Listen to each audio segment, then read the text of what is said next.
There's a lot more to this kick. And a lot more to Isaac Lufkin than his winning field goals. I want to play in the NFL for the Ravens or... You want to keep wearing purple? Yeah, purple.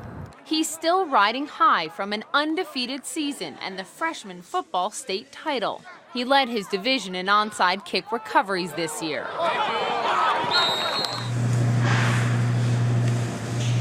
Remarkable considering this is what Isaac goes through just to suit up. You don't want anyone's pity. No, I don't like pity. Pity just makes me weaker. He means it. Yes, I don't like people helping me because, you know, it makes me feel like I can't do it. I drop my backpack and someone helps me pick it up. I drop it again and I pick it back up because if I can't do it, no one else is gonna be able to do it sooner or later. For me, I see him put on his football jersey and I'm just filled with pride because he's my little football star. There's no question Isaac has overcome an unimaginable challenge, moving beyond the arms he was born without to the perseverance born within. Isaac Lufkin will again kick off the classical. As soon as he walked in, I pointed and said, "You're our place kicker." His potential was immediately obvious to Classical High School athletic director Bob Palazzo. I would not be the guy that would want to tell him he couldn't do something, put it that way. What does he do for his teammates? I think he gives him hope. I mean, you see a guy with no arms strap up and put a helmet on and launch himself into a violent pile, you know, and get up and smile. Palazzo calls Isaac's knack for accuracy a skill that's tough to teach. You want to do more than kick. Yes, I want to be a defensive lineman. Hit people. Yeah, hit people. They can't grab my arms, they can't grab my jersey. The only thing they can do is actually block, but I can still crawl under them. And then it's not like they can sit on me. They gotta let me through. His determination was clear from the beginning. This is Isaac learning how to dress himself. Hey, give up. No. No, don't give up. There you go. Yes. Very good. There you go. Here he is throwing a football as a toddler with his shoulder. He never gave up. It wasn't easy for him, but he never gave up. Is he disabled? No, I don't find him disabled at all. And I never looked at him that way.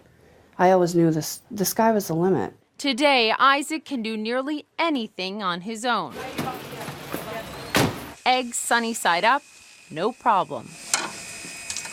High five. Yeah. That's awesome. He's not always going to have somebody there to do everything for him. So that was my greatest gift to him, was to be independent. He's learned how to do remarkable things with his feet, eating ice cream, playing the keyboard, even video games.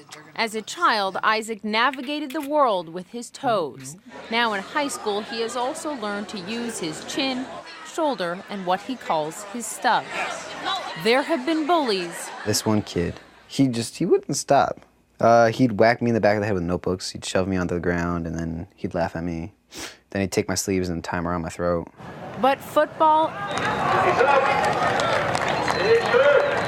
and his killer onside kick have brought a new sense of pride and acceptance.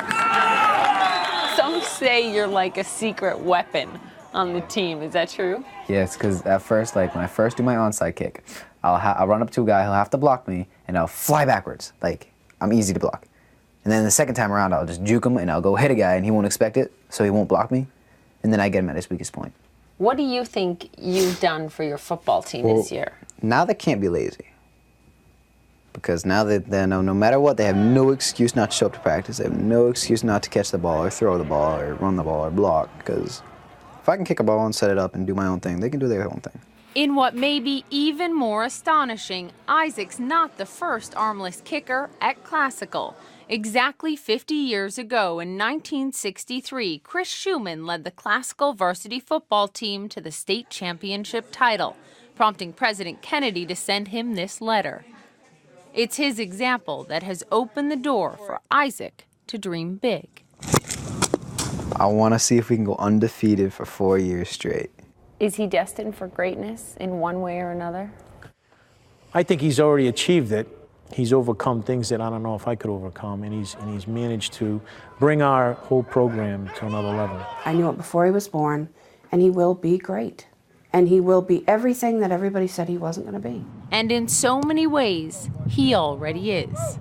Yeah, he absolutely is. Hats off to you, Isaac and Wolf. You know, I was just so happy to see he could get beyond the bullies through all of that. He is so well liked. He is so popular at his school. People love him, and he brings something that no one else can bring to his team, to his classmates, to his family. He's a remarkable young man. It's amazing. In 1963, President Kennedy sent a letter to another armless kid at the same high school that also won the state championship that year. I'm hoping our friends at the White House are watching right now, because you know what President Obama needs to do. Right, right. You know, I hope they're watching as well. And we really are going to make sure the two of them get to meet the two armless kickers, because Chris Schumann, the kicker in 1963, said it was that letter from President Kennedy that made him move here to D.C., join the public sector. He's been working for the government for 41 years. And he said to me today, the story about Isaac brought back a flood of memories. So we're going to make sure the two of them get to meet. They should get together, and I suspect President Obama will follow in President Kennedy's footsteps. We shall see. Let's hope. We'll be watching. Excellent work.